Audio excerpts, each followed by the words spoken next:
সোনা, এসো না মা। তুই যে বললি পুজো শপিং করতে যাবি, আমি রেডি হয়ে গেলাম, তুই এখনো শুয়ে আছিস? ধ্যান তানিকা, শপিং এ যেতে তো ভালো লাগে, শপিং এ যাওয়ার জন্য রেডি হতে কার ভালো লাগে? দূর যাচ্ছি।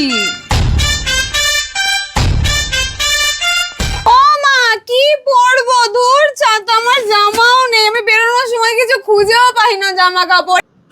মায়ের কথা না শুনলে এরকমই হয়। একটু এদিকে এসো না, হেল্প করো না, কোনটা পরবো একটু বলো না।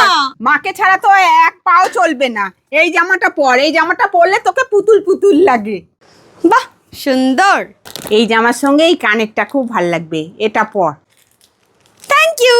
চলো আমি রেডি হয়ে আসি, তারপর আমরা পূজার শপিং করতে যাব। সবই তো হলো, কিন্তু মেকআপ, পুজোর শপিং শুরু করার জন্য কিছু তো দরকার যেটা একটু এক্সট্রা গ্লো দেবে। শোনা মা, দেখ তো পার্সেলটাই কি এলো। আরে এ তো মেঘনা চাইতেই জল, একদম ঠিক সময়ে পার্পলের পার্সেলটা এসে গেছে আমার ফেভারিট 3টে ফেসেস কানাডার প্রোডাক্ট নিয়ে। চলো এই 3টে প্রোডাক্ট দিয়ে আজকে সম্পূর্ণ সাজুগুজুটা ছেড়ে ফেলি। প্রথমেই ব্যবহার করছি ফেসেস কানাডা স্ট্রোব ক্রিম, যার দৌলতে আর ডাল এবং অয়েলি স্কিন নয়, এটা ইনস্ট্যান্ট একটা গ্লো নিয়ে আসে, কারণ এর মধ্যে আছে শিয়া বাটার এবং হাইলুরনিক অ্যাসিড, এবং এটাকে হাইলাইটার হিসেবেও ব্যবহার করা যায়। এরপর Faces Canada hydra matte foundation, যেটা রীতিমতো আমার বেস মেকআপ রুটিন হয়ে গেছে, ফেসেস কানাডা স্ট্রোব ক্রিমের সাথে মিক্স করে ইউজ করা।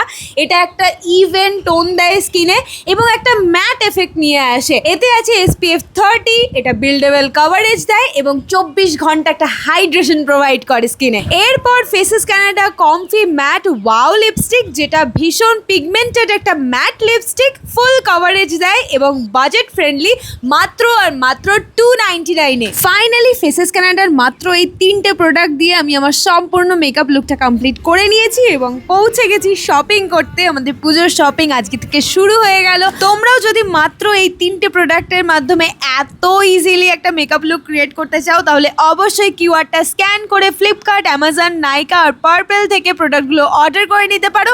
আর আমার মনে একটা প্রশ্ন চলছে, এই যে আমি এখন জামাগুলো কিনছি, এটা কি আমি পুজো পর্যন্ত লাস্টিং করাতে পারবো নাকি তার আগেই পরে ফেলবো? তোমাদের কি মনে হয়? কমেন্টে জানিও কিন্তু।